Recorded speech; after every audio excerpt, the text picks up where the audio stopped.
सरकार ने आधिकारिक तौर पर स्वीकार कर लिया है कि चीनी सैनिकों ने मई में भारतीय क्षेत्र में घुसपैठ की थी। आपको बता दें, ये लंबे समय से ये पूरा मामला चल रहा है और इस पर कई तरह के बयान भी इससे पहले आए हैं और ये जानकारी ऐसे समय पर सामने आई है जब लद्दाख में गतिरोध वाले क्षेत्रों से सैनिकों को पीछे हटने के लिए दोनों देशों के बीच 5 बार सैन्य स्तर की वार्ता हो चुकी है। 6 जून से ये वार्ता शुरू हुई, 15 जून की रात क्या हुआ वो सबके सामने है और उसके बाद से ये डी एस्केलेशन को लेकर जो बातें दोनों तरफ से शुरू हुई उसको लेकर एलजी लेफ्टिनेंट जनरल स्तर की जो बातचीत है वो 5 बार हो चुकी है, चुशूल में, मोलदो सेक्टर में।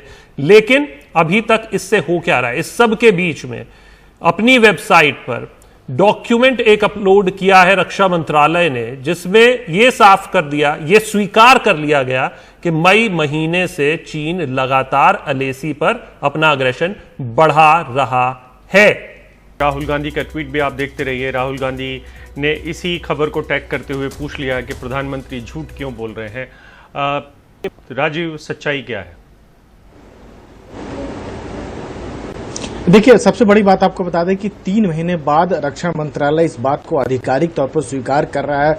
अपने जो वेबसाइट है उसमें साफ तौर पर कर रहा है कि एलएसी यानी वास्तविक नियंत्रण रेखा पर चीन लगातार अग्रेसन कर रहा है और वो साफ तौर पर कह रहा है कि जो कुंगरांग नाला है, गोगरा पोस्ट है और पेंगोंग त्सो के नॉर्थ बैंक में चीन ने अतिक्रमण किया है। यानी ट्रांसग्रेशन अगर हुआ है तो अतिक्रमण होता है तो हमारे इलाके में ही होता है, चीन के द्वारा किया जाता है।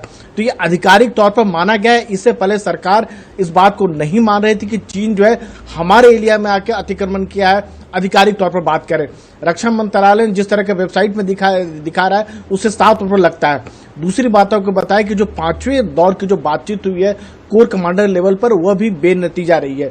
इसका मतलब आप ये लगाया जा सकता है कि जो चीन जो पेंगोंग त्सो नाला जो लेक है उससे पीछे हटने को तैयार नहीं है। यानी जो पुरानी जगह है जो फिंगर 8 कहा जाता था, 8 के पीछे जहां चीन हुआ करता था, अब वो फिंगर 5 पर आके बैठ गया है। और अब भारतीय सेना जो पहले अप्रैल 2020 की स्थिति की बात करें, जी बस एक छोटा सा, ये जो आप बता रहे हैं उसी से जुड़ा हुआ बात है, इसलिए आपको रोका, माफ कीजिएगा। ये जो फिंगर 4 से फिंगर 8 तक का इलाका है वो एक तरीके से कहा गया था कि वो किसी के क्षेत्र में नहीं आता। चीन फिंगर 8 के इधर रहता था, भारत फिंगर 4 के इधर, और दोनों सैनिक आपने पहले बताया था कि वो इस एरिया में गश्त करते रहते थे। तो ऐसे में अब ये मानना कि भारत के एरिया में आया है रक्षा मंत्रालय के डॉक्यूमेंट के थ्रू, तो इसका मतलब यह है कि फिंगर 4 के भी अंदर आया है या फिंगर 4 से फिंगर 8 के ही बीच में था?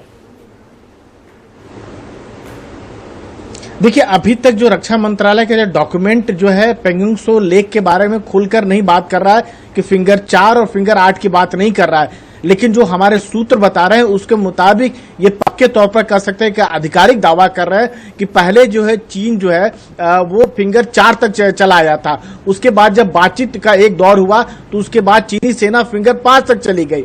यानी अब जो है यह भी कह सकते हैं कि जो एलएसी है वास्तविक नियंत्रण रेखा को चीन अपने हिसाब से डिफाइन करने की कोशिश कर रहा है और वो ऐसा जताने की कोशिश कर रहा है कि वो जहां आके बैठ गया है या आगे बढ़ चुका है, अब वो पीछे हटने को तैयार नहीं है।